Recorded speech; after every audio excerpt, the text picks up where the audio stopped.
Thank you for joining us on the program this hour. I'm Layo Adegoke.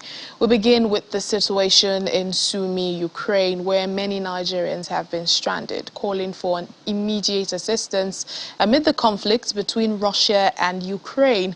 Nigerian, Ghanaian and some Somali students are among hundreds of foreign nationals stuck in the northeastern city, which has been pummeled by Russian forces for days. There are reports of no food in the market, bank cash machines not working, and the students drinking melted snow after running out of water. Nigerian and Ghanaian governments have been repatriating their citizens who are fleeing the conflicts in Ukraine. The first groups arrived back home last week. More than 1,000 Ghanaian students were living in Ukraine until Russia invaded the country. The West African nation has so far made 2 repatriation missions. Well, Nigeria is expected to evacuate 5,000 citizens who crossed from Ukraine to neighboring countries of Romania, Poland and Hungary.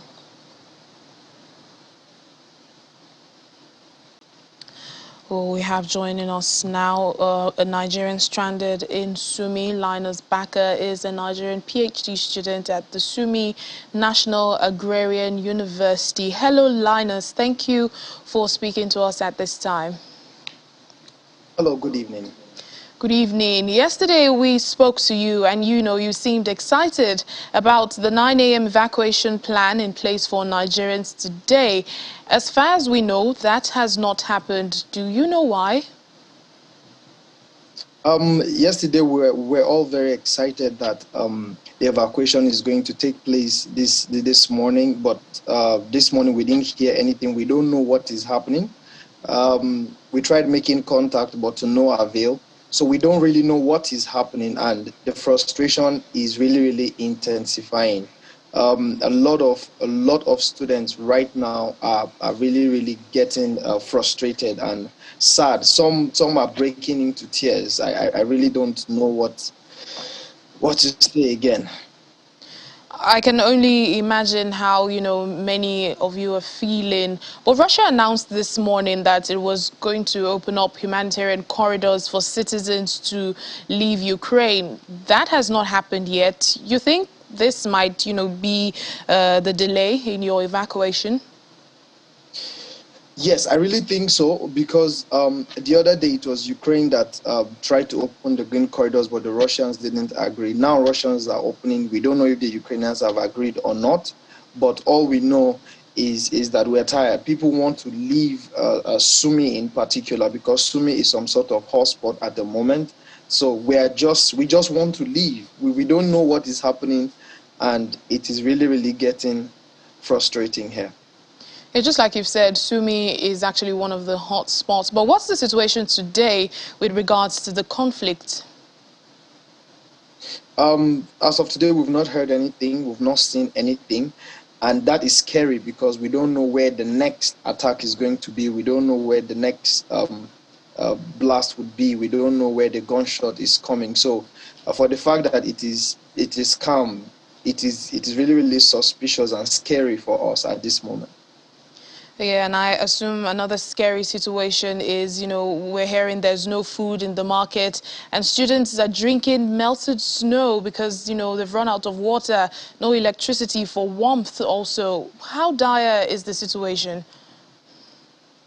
Yeah, that really happened when the water went off and the light went off too.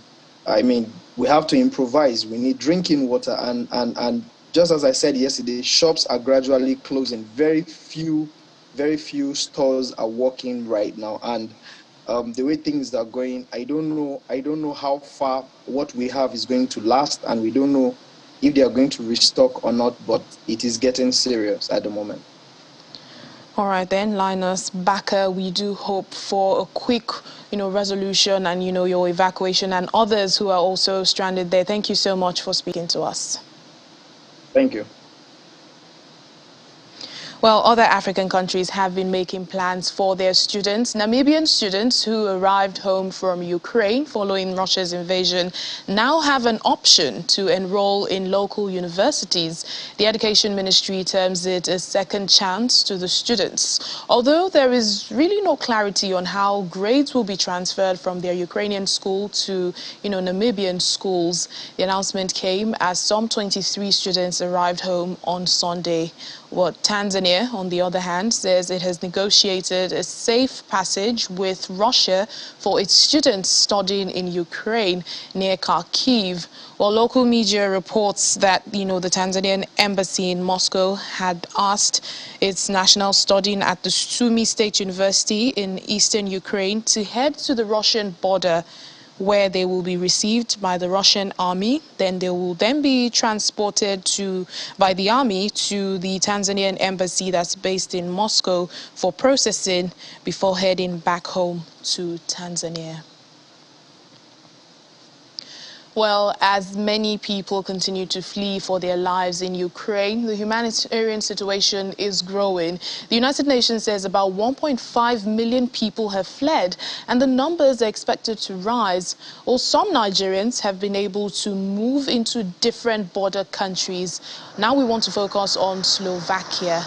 Lots of Nigerians have crossed into this country. That's the border you see right on your screen. Well, according to the president of Nigerians in Slovakia, Chinedu Ibe, he says, the diaspora organization NIDO is helping Nigerians in collaboration with the Nigeria embassy in Vienna to make sure that Nigerian students are back home safely. Well, President, Nigerians in Slovakia, Chinedu Ibe, joins us now on the program. He joins us from Bratislava in Slovakia. Thank you so much for speaking to us on the program. Thank you, ma'am. Well, how has Slovakia been impacted by the war in Ukraine? Let's begin with that. Yeah, I would say Slovakia has been impacted a lot since 24th of February. The war has really impacted us, and we are doing all we can with the Slovakian government and also Nigerian embassy, NIDO, as an organization, NGO, to help the Nigerians and other foreigners get back to our shore in Slovakia. Yeah.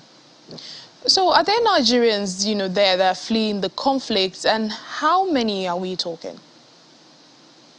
Yeah, we are talking about 333 Nigerians, and we also approximately, for foreigners, I know 26,000, but if you include it with Nigerians, about 333 Nigerians flow into Nigeria, into Slovakian border. Thank you. So in my chat with you earlier, you said the community has helped some Nigerians return home. How are you able to do this without support from the Nigerian federal government, or has this been, a joint effort? Yeah, I would say it has been joint effort. In the first place, when we started, we were able to help about 31 Nigerians travel to Vienna to Nigeria, and some of them have called us and they thanked us in collaboration with their parents.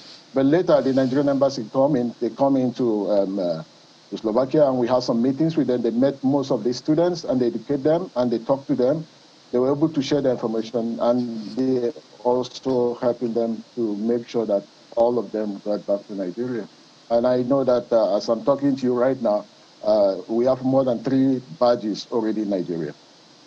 All right. Now, Mr. Ibe, among the many Nigerians fleeing the fighting in Ukraine, many of them are students, and some may have decided they do not want to return to Nigeria. Have you met some of them, and what is the community doing to help them plan their educational future? Yeah, thank you. What we have been doing, even the Nigerian embassy was here I think 4 days ago or 5 days ago. And what we did was we gathered the Nigerian students and we were educating them, trying to make them, the first step the government was trying to do is to motivate them that they should go back to the country, and the government is there to help them. And the government has placed adequate assistance for them to go back to Nigeria and how they can be able to motivate them because they know exactly what is happening.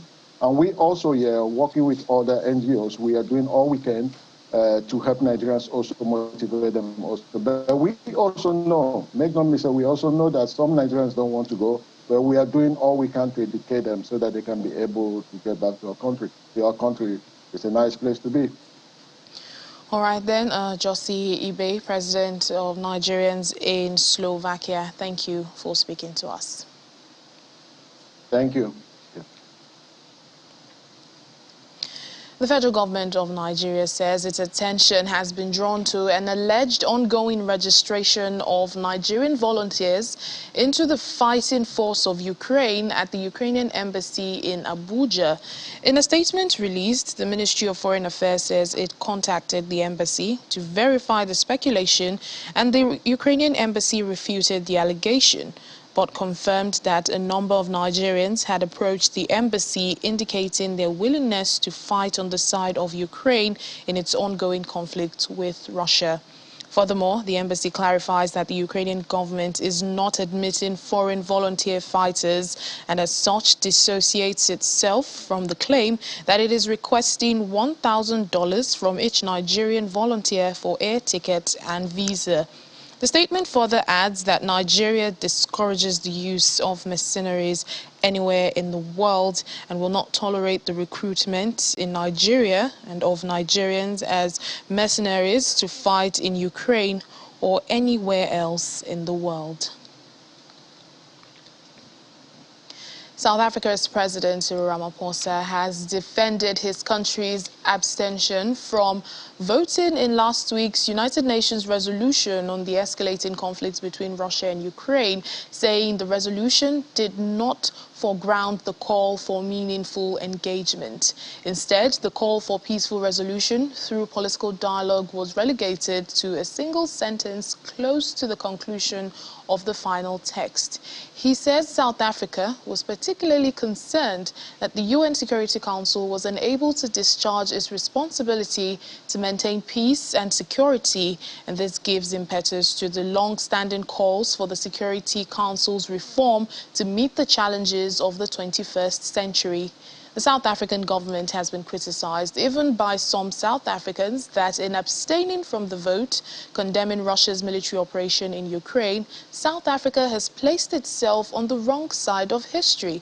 But President Ramaphosa insists that South Africa is firmly on the side of peace at a time when another war is something the world does not need, nor can it afford. He adds that although the pace of ongoing negotiations have been slow, there is progress nonetheless, and every effort of the international community should be oriented towards supporting these talks and to bringing the two sides together.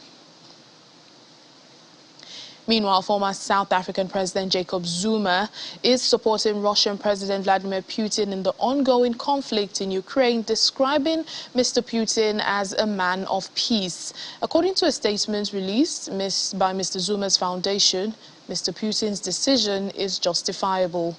The statement further adds that we all need peace in this world. Therefore, we would like to urge those involved to bring peace as swiftly as possible so that lives can be saved. Western nations have imposed punitive sanctions on Russia, including the freezing of Mr. Putin's foreign assets over his invasion of Ukraine. Mr. Zuma, on the other hand, was forced out of office by his own party in 2018, the African National Congress ANC, over corruption allegations. However, Mr. Zuma has constantly denied any wrongdoing. The Russia-Ukraine crisis seemed to have overtaken other events happening in the world, but there is still need to report on other conflicts, especially here on the continent. The Tigray crisis in Ethiopia is a major one. Well, since conflicts began in November 2020, millions of people have been displaced from their homes or lives amidst ongoing conflicts and insecurity in northern Ethiopia. According to the UN Refugee Agency, UNHCR, civilians, including refugees and internally displaced persons, are in dire need. The agency continues its appeal to donors to help bring vital protection and assistance to people displaced by the conflict. UNHCR says the security situation in the region remains very complex, hindering effective and sustained delivery of life-saving assistance to the most affected populations. What I see is a lot of suffering, a lot of stories of people who have been separated from their families, a lot of stories of people who want to go back and to resume their normal lives. As a social work, my work is to protect peoples. Maybe if they need this hospital, maybe if they need this food, maybe if they need this everything to help them. To health stories now, Kenya has declared a yellow fever outbreak after 3 people died and 15 other suspected cases were detected in the northern county of Isiolo. A rapid response team has been dispatched to the area, and the health ministry says it will prioritize vaccination in at least another half a dozen neighboring counties that have now been placed on red alert. Local media reports that the first cases of yellow fever were detected back in mid-January in Merti and Garbatula areas. So there are now questions as to why an alert was only issued over the weekend. Yellow fever is caused by a virus that is transmitted to humans by mosquitoes. Its symptoms include severe fever, headaches, jaundice, and in some cases, liver failure. South Africa has recorded a 20% drop in new COVID-19 cases over the past week. So says Health Minister Dr. Joe Pala, who, however, noted that over this period, most infections were being picked up among children aged between 10 and 14 years old. He says hospital admissions have also declined, but it's mostly the unvaccinated people who are landing up in hospital after contracting COVID-19. They have accounted for 72% of COVID-19 hospital admissions over the past 7 days. The percentage positive was highest in the age group 10 to 14 years of age, which was on average 21% positive in this age cohort, which is obviously worrying that it means that we're getting more positivity, more positive cases at the younger age group of 10 to 14 years. We did say last time that this was possibly because of school opening, but it looks like the trend has persisted. The dominant variant in South Africa also remains the Omicron, although there's also a sub-variant of the Omicron called BA.2, which is currently accounting for 78% of the infections in January and February. But the characteristics are not, it still remains the Omicron, although with a sub-variant, which has been dominating amongst the young people. 5 soldiers have been killed in an explosion in southwest Niger. The Defense Ministry made the announcement on state television on Sunday.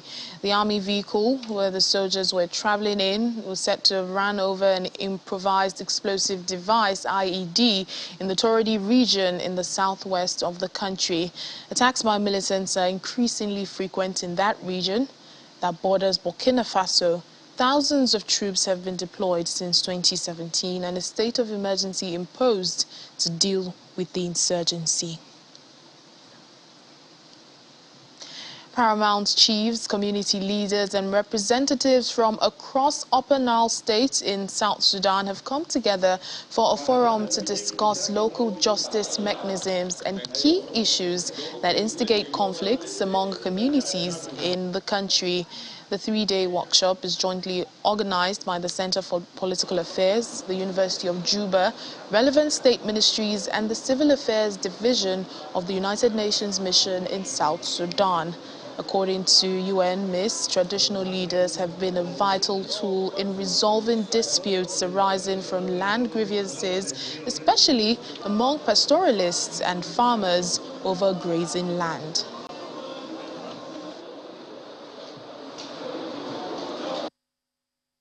This forum is part of UNMIS and in particular Civil Affairs initiative to promote understanding among local stakeholders, including government authorities, you, the community leaders, youth leaders, women groups, civil society actors, and traditional leaders on the roles and responsibilities of the government and communities at large to prevent, mitigate, and resolve local conflicts. A Nigerian entrepreneur is helping to take care of the environment by converting plastic into clothes and bags. Adejoke Lasisi is from a family of cotton weavers who produce a traditional Yoruba fabric called ashoke. She now uses that craft to help clean up her hometown of plastic waste by weaving plastic and textile waste to make fashion products. At first glance, these colorful shoes, handbags and dairy planners look like any fashionable items found in Nigeria's capital, Abuja. But on closer inspection, the weaving that makes these items unique is done out of polythene bags and textile waste that often litter the streets of Abuja. This is the brainchild of Adejoke Lasisi, a Nigerian fashion designer and environmentalist who turned her cloth weaving skills into a venture to save the environment. 35-year-old Lasisi was born into a family of ashoke weavers, a traditional hand-woven fabric commonly worn by the Yoruba people. In the community where I stay, I realize that many people just dump their waste, to the extent of burning this waste. And these have negative impact on our environment and our health. So I thought of how can I take care of this waste with the skills I already acquired from my mom, which is the weaving skills. Then I started using the waste that was the problem in the community. I started creating opportunities from it in such a way that we now create products and at the same time create empowerment opportunities. A team walked the streets of Abuja picking up water sachet. The plastic sachet are then sorted, washed and let out to dry in the sun. The dry polythene bags are then taken to a factory where workers cut them up in shreds. The shredded plastic bags are then placed on a loom and woven intricately into a fabric used to make the final products. In years to come, I believe that the government will do the right thing by stopping the use of single-use plastic and coming up with an alternative for people to be able to maybe get a clean water, because many people believe that it's through this pure water sachet that they can get clean water, people that don't have access to clean water in their community. UN member states met in Kenya's capital Nairobi last week to agree on plans for the first global treaty to tackle plastic pollution. Lasisi hopes for decisive measures to curb pollution caused by single-use plastic. Implementing it is not really something that is just mouth. It requires a lot of work. It requires action. If care is not taken, we'll keep doing the same meeting over and over again. The delegates will keep going, the same set of people will keep going there. So we need to really make sure that these things that are being said in the meeting, they pursue it and they implement it. She now hopes to expand her business to 15 other states in Nigeria with an aim to collect at least 250 tons of water sachet monthly. And as we end the program today, Egypt made history on Sunday as 98 women were appointed on the country's state council. It's a landmark move in the country's judicial history. The appointments follow a presidential decree in October 2021 when the women have since been distributed to various circuits and taken oath before the head of the state council. Since October, judges have undergone training in matters of national security and anti-corruption, according to a statement by the Council of the State. Although women have been practicing law since the 1930s, they did not hold any judicial positions until 2003, when the first female judge in Egypt was appointed to the Constitutional Court. According to a 2017 report by the National Council for Women, in the years that followed, a total of 66 female judges were appointed up until 2015, bringing the total number to 67, which was less than 1% of the country's 12,000 judges.